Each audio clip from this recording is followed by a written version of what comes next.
Over 200 tiny parachutes hang gracefully and poetically in perfect balance, suspended beneath the abstract cloud-like form of the delicate mobile structure.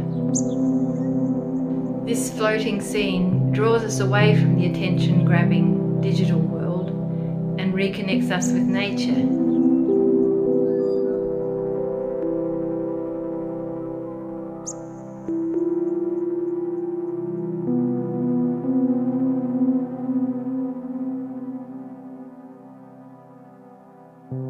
I'm Jacquie Blight. I'm one of the 10 artists selected for the Sunbury Cultural Commissions project.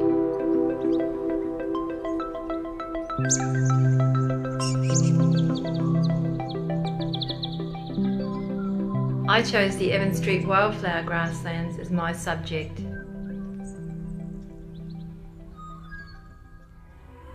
Jacquie participated in the Creative Public Art Labs, which was run by RMIT Cast.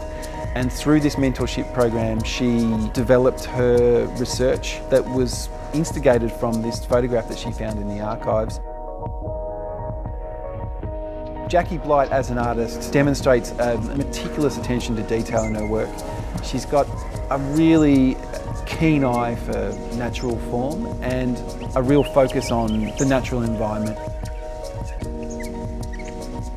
It's a testament to the strength of Jacquie's professionalism and her art practice that she was actually the selected artist. I started sifting through photos from the George Evans Museum collection and came across an image of the grasslands from the 90s. I felt a pang of guilt.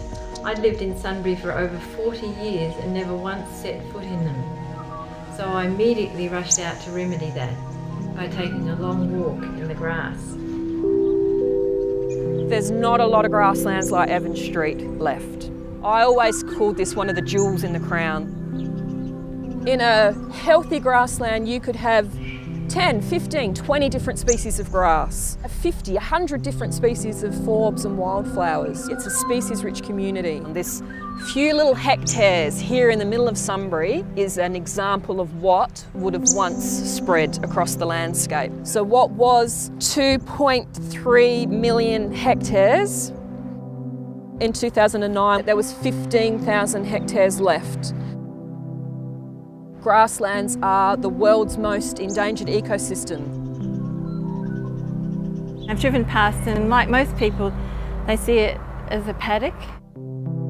The only way to really understand the grasslands is to picture yourself right down as a marsupial mouse or something, and that's when you start to understand the complexity of it. And you realise it's sort of a bit like the Amazon, only on a tiny scale. Grasslands are a smaller version of an old growth forest. Some of these grasses can be up to 200 years old, even older. It just doesn't get the same attention. That was one thing that opened my eyes a little bit to how important and how special these grasslands are and how important it is to conserve them. We've got some species that were here pre-settlement. Fast forward 1 year, my passion for the grasslands has grown. I have visited them dozens of times, photographing the plants, speaking to the experts from council and the community, learning to identify and remove weeds, watching the cultural burning practices and witnessing the resulting reinvigoration of the forbs and grasses. We've been using prescribed birds to manage the grassland for at least 15 years. It does stimulate the seed in the soil to go. Predominantly is getting rid of what we call the biomass, and then generally once the soil's open there's a bit of moisture, it's just the heat from the sun generated in the soil, and that's when things germinate.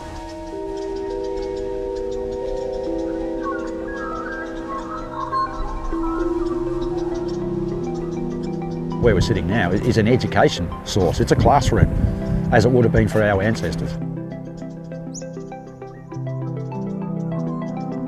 It's about learning to observe. It's about learning to listen. It's about learning to touch. It's actually learning to walk with fire. One of the things that we learn about indigenous burning, it's not burning for our safety, it's burning for the safety of everything that lives within the system that you're burning.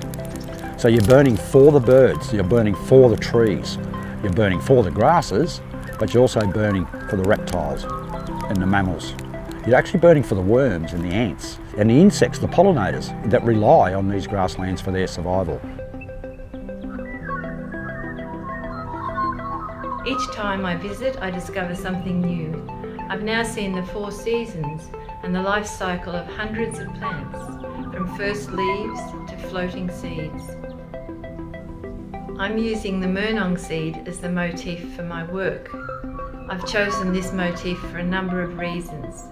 Firstly, to pay tribute to our First Nations people who cared for and lived sustainably on these lands for many thousands of years. Secondly, seeds are symbolic. A seed is the embodiment of the past, present and future. Stored within its DNA is the knowledge accumulated over millions of years for future generations to flourish. Jackie's work Float is definitely a big departure from what she normally creates in her practice. It's a large free-hanging sculpture that will be suspended in the foyer of the space.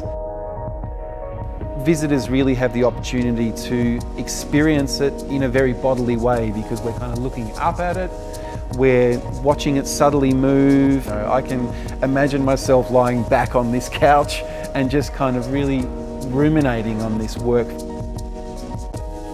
As people enter, their eyes are drawn upwards to a sea of floating Murnong seeds moving slowly overhead.